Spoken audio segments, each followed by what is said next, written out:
Hey coin collectors, it's DC on the Big D, and we're going to talk about the 1964 United States nickel, the Jefferson nickel. We're going to go over where they made it and how many they made at each mint in a second. But first I want to talk to you about the most valuable Jefferson nickels that are out there, and those are going to be the Denver repunched mint marks. Let's take a look at them from the Professional Coin Grading Service website at pcgs.com, and you'll see that they have some that are worth over $20,000. So this coin here is the 1964 D over D repunched mint mark, and it is just hard to believe it could go for as much as $22,000. We see down here it's listed D over D, which means they put the D on top of the D. RPM means repunched mint marks, and it's a mint state 66. It's a nice coin, but this is the most expensive of all the 1964 coins. And here's the mint mark over here, and we can see the D right there. And if we magnify it a little bit, you can see it's pretty clear that it is a D over D. But look at this here. Clearly no full steps here. Clearly a kind of messy back to this. Not great punch on here. But because this is such a rare coin and people love the repunched mint marks, the value of it is way up. And it's not just that PCGS says it's worth that much. It's actually sold at auction, at a heritage auction in 2022 for $19,800. So the collectors want it, and PCGS values it based on what the collectors are willing to pay for it. All right, back to our nickels, and here we have two of them. You can't tell the mint they were made at if you look at the front of the 1964 nickels. It wasn't until 1968 that they actually put the mint mark on the front. So in 1964 you have to turn them over and look right here, and you'll see that there's no mint mark. That means it's a Philadelphia. In this one we turn it over and we see that there's no mint mark, and that means that it's a Denver. And as we saw, the Denver one's going to be really important. So whenever you get a Denver one, really magnify it up and see if you can see any doubling in there. At the Denver Mint in 1964, they made almost $2 billion. 1.8 billion nickels in 1964 to Denver Mint. Or I should say 1.8 billion nickels, which said 1964 on them, were made at the Denver Mint, because in 1964 they couldn't make as many nickels as they wanted, so they kept making the 1964 nickels all through 1965. And then in 1965 they made some of the 1965 nickels, and they also made the 1965 nickels in through the first half of 1966. So if you get one of these that has a 1964 on it, you can't really tell exactly what year it was made, but you know that it was made either in 1964 or 1965. A lot of you know the 1964 year because that's the year that the Kennedy half dollars came out in silver, and that we had quarters and dimes in silver, last of the circulating silver coin years for the United States. But of course the nickel was not in silver in 1964.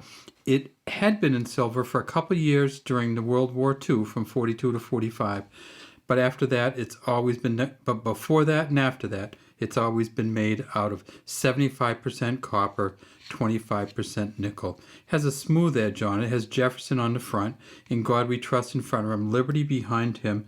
There's a star there, and then on these 1964 nickels, they hadn't yet put the initials of Felix Schlag, the engraver, on them. On the new nickels, if you look down here underneath Jefferson, you'll see an FS, but in 64 they didn't have that yet. At the Philadelphia Mint from 1964, the auction record for one of these is $14,100, and that's for a full steps version. If you get a no full steps version from Philadelphia, in other words, these steps, you can't see them very well, even though you can see everything else really well, the no full steps version's gone for as much as $9,700 at an eBay auction in 2022. For the Denver Mint, the highest priced Denver Mint regular coin auction record is $6,325. But as you've seen, they've gotten $20,000 at auction, and PCGS says the repunched mint mark double D from 1964 is worth $20,000 or more. Though there is no S mint mark for the San Francisco Mint. The last S mint mark on the circulating nickel had come in 1954. So here's the S on a 1954 Jefferson nickel. They didn't put any S's on the nickel again until 1968. And here's the 1968 version. Now, remember, in 1968, this was still a circulating coin. It was not a proof coin. In 1968, they made Denver, Philadelphia, and San Francisco Mint circulating nickels. If you wanted to get a proof coin in 1968, you could get one, and that was also made at the San Francisco Mint. Look at this beauty here, but they didn't make many of them. What about the proof coins from 1964? Well, in 1964, they made almost 4 million proof coins.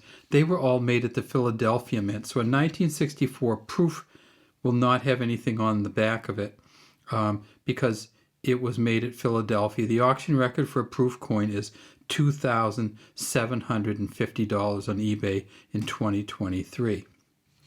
All right, so the 1964 nickels doesn't seem like there's a whole lot of hullabaloo about them, except that if you get a really, really good quality one, they made so few good quality ones that you almost never can find a full steps on the back of these, and you can almost never find one at a Mint State 67. None above. They've never found a Mint State 68 that PCGS has graded. What about this? What about the idea that they made almost 3 billion nickels in 1964 between the two mints?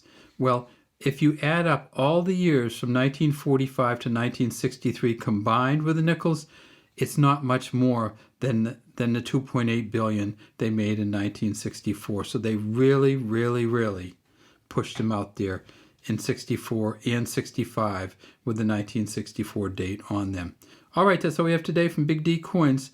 Please subscribe to the channel and leave any comments you have in the comments section. Oh, and I'll show you one more thing. Sorry about that. If you look at the 1968, then you can see the initial difference. And see the initials under here, Felix Schlag. In 1964, they didn't have them. 1965, 1966, and 1967, there was no mint marks on any coins. And then in 1968, the mint marks came back, and the FS came onto the nickel for the first time ever to honor Felix Schlag, the engraver of this coin. All right, have a great day from Big D Coins.